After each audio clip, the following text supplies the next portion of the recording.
La musique, c'est d'ailleurs une composante majeure de la saison à venir du Théâtre du Capitole. Bonsoir Frédéric Chambert. Bonsoir. Théâtre du Capitole, d'ailleurs on devrait plutôt dire l'Opéra du Capitole. Vous en êtes en tout cas le directeur artistique et vous présentiez vous aussi cette semaine votre saison 2010-2011. Quelques mots pour commencer peut-être sur l'orchestre du Capitole avec qui vous travaillez main dans la main. Le Capitole, c'est une maison. C'est une maison, c'est une grande maison de spectacles musicaux avec un orchestre qui assure la saison lyrique, les opéras, une grande partie de la saison chorégraphique, les ballets, et bien sûr qui développe une saison symphonique. Voilà. Alors la saison symphonique se développe d'une façon un petit peu plus autonome que le reste, en tout cas que les spectacles qui sont donnés au théâtre, mais l'ensemble forme la Maison Capitole, qui est cette institution toulousaine historique qui participe à l'identité de la ville, de sa région, et j'espère au rayonnement de la ville de Toulouse. Petit éclairage peut-être pour les profanes, saison lyrique, saison symphonique, c'est quoi la différence? La saison lyrique, c'est une bonne question. La saison lyrique, c'est l'art lyrique c'est l'opéra.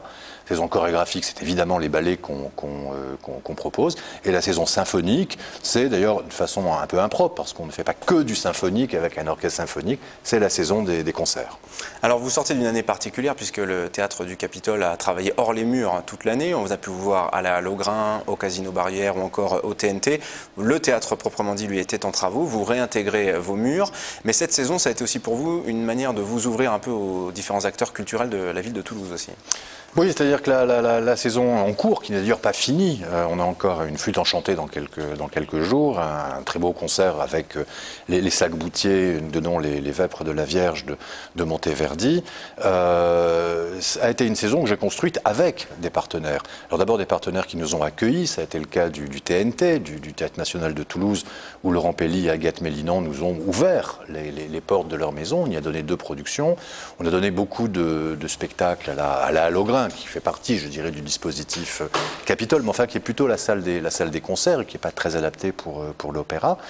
Puis on a travaillé avec le Casino Théâtre Barrière, où l'on a donné deux ballets, une série d'opéras avec le Voyage à Reims de Rossini, donc pas mal de choses. Et enfin, tous les centres culturels de la ville, d'autres opérateurs culturels tels que le Centre de développement chorégraphique, tels que le Musée des abattoirs, enfin voilà, j'en passe, il y avait je crois une trentaine de partenaires, de projets au sein de cette saison, qui a été très riche et qui a été effectivement une saison d'ouverture, ce qui était contraignante sur le plan logistique. Oui, parce que c'est une grosse machinerie, hein, le théâtre. C'est une énorme machinerie, c'est une énorme machinerie. 300 personnes, voilà, un opéra, c'est au bas mot 80 musiciens, entre 50 et 80 ou 90 choristes, c'est des techniciens en quantité sur le plateau.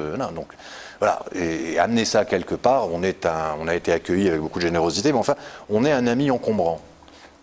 Voilà, mais on a eu à constater une très grande solidarité, je dirais, des institutions. Et puis, je veux le dire, et je veux le dire chez vous, une très grande solidarité du public. Alors le public, justement, beaucoup d'efforts sont mis en place pour tenter d'attirer un public qui ne vient pas a priori vers la musique classique. C'est difficile des fois de capter notamment les jeunes. Vous faites comme l'orchestre aussi, je crois, des opérations pour inciter les jeunes à venir. Ah oui, enfin, tout à fait.